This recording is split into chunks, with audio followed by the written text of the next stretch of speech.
You're listening to In the Moment on South Dakota Public Broadcasting. I'm Lori Walsh. We've spent the month of June exploring South Dakota rodeo traditions for our monthly SDPB Spotlight coverage. We've welcomed cowboys and cowgirls, stock producers and event producers. We've introduced you to ranch families and competitors, rodeo queens, and bucking horses. Today, we offer a few highlights, and we're going to zero in on those bucking horses. It's a rich highlight of our rodeo tradition. Let's start our recap by checking in with Dale Christensen. He's a longtime rodeo competitor and professional in South Dakota. He's national director for the state's high school rodeo, and he provides commentary for high school rodeo for SDPB. I asked him, by way of introduction to our stories, where people should begin if they want to learn more about rodeo. A lot of people come in and do not understand what we're doing. Yeah. So I'll explain it there. But if somebody's coming in and really wants to know, find somebody with a dirty old hat on their head that doesn't look like they just bought it in town and ask them. And the rodeo people are an amazing group of people. They will tell you why that horse is bucking, what the flank strap actually does. You know, it's a fleece-lined piece of leather that wraps around their flank area. It doesn't pinch anything, but it makes them kick. You know, it's why they're tying the calves like that, why in the steer wrestling the different things that we do to protect our livestock, because some of these horses are worth $50,000 to $100,000. These bucking horses, they'll buck once a month.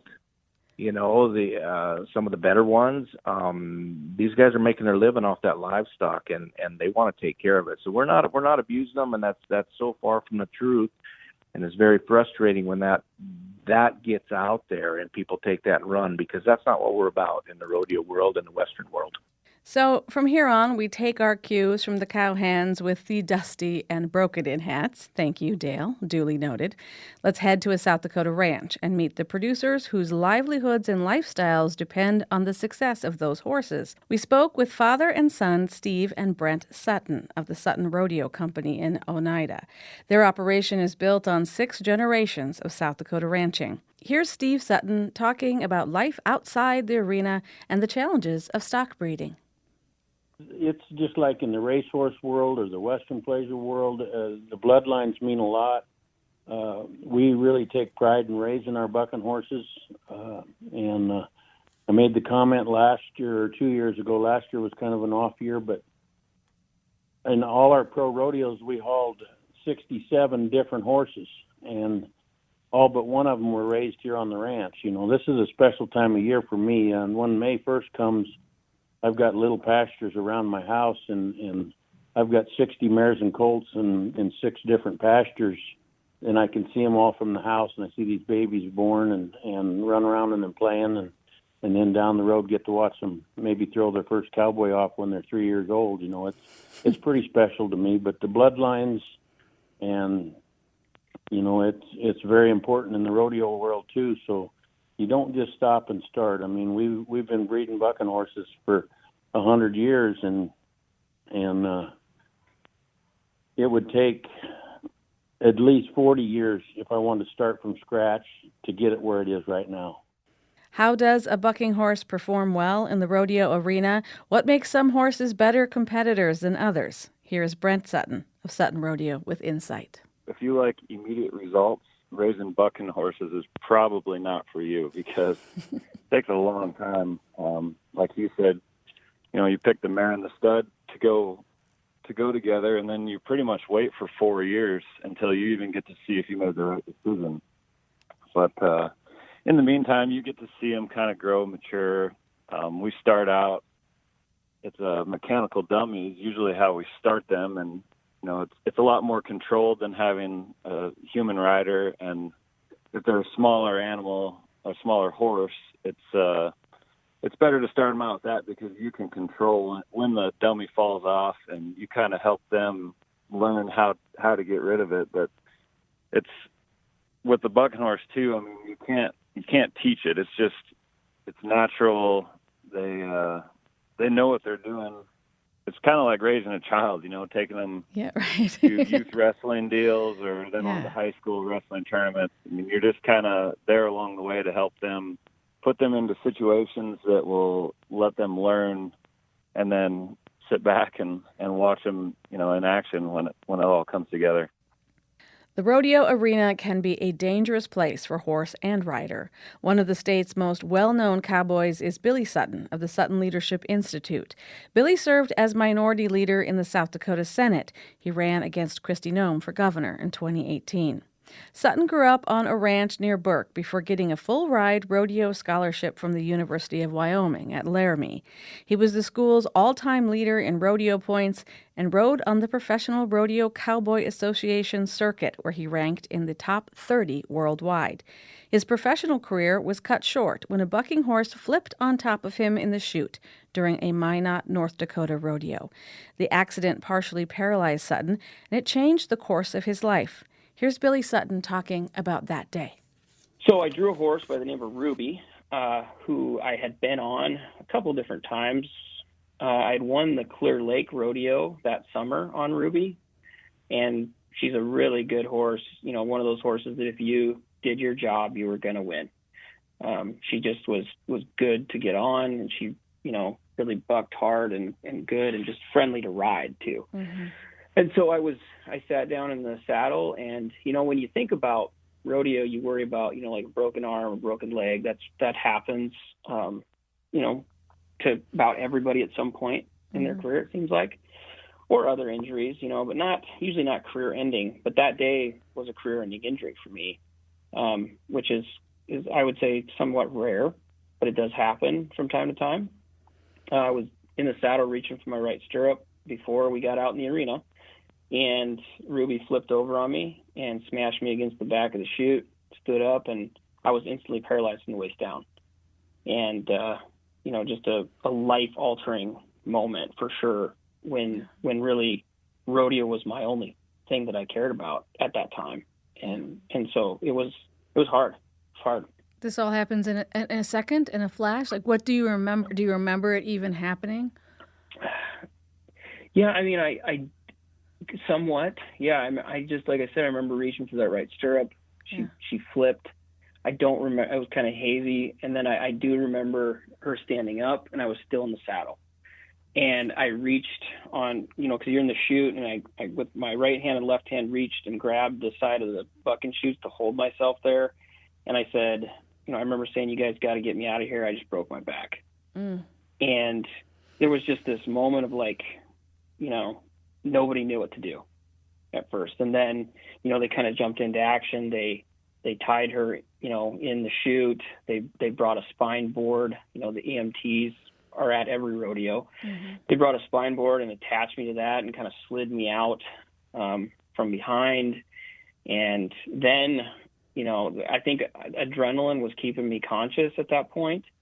But then I was just very much in and out of consciousness for, the next probably the next week, while they life flighted me to Minneapolis and did surgery. And that's when the journey really began.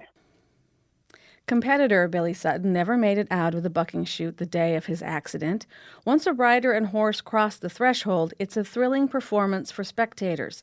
They aren't alone in the arena, though. Enter the pickup man.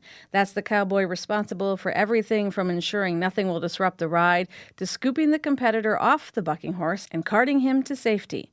Troy Heinert is a member of the Rosebud Sioux tribe. Along with Brent Sutton, who you heard earlier, Heinert is one of the nation's top pickup men. Here is Heinert talking about the risks and rewards of rodeo life. I've been in the arena where someone had passed away, and that's really, really tough. And that was at the Indian National Finals a few years ago, and that's tough to take. But for the most part, when you're out in the arena and you have such great livestock as our contractors have today, and you see a guy like a Wade Sundell make a ride that you don't know how he stayed on that horse because it was bucking so hard.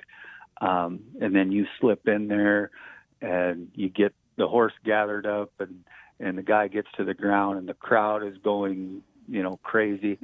That's just it's an unreal feeling just to play a small part in that. And watching that horse leave the arena, knowing that he's going to be able to do it again, and the guy's going to be able to do it again. You can't compare it to anything. If there was a common thread to our rodeo spotlight coverage this month, it was this: the importance of family. A few examples. Billy Sutton talked about his mother and the support of his wife. Brent and Steve Sutton, who aren't related to Billy, talked about the depth of their father and son relationship. Troy Heiner talked about gathering around at the end of the day, telling stories with friends and family on the rodeo circuit.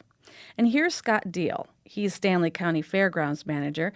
We were talking about why so many rodeo families would be hard-pressed to separate rodeo from South Dakota culture.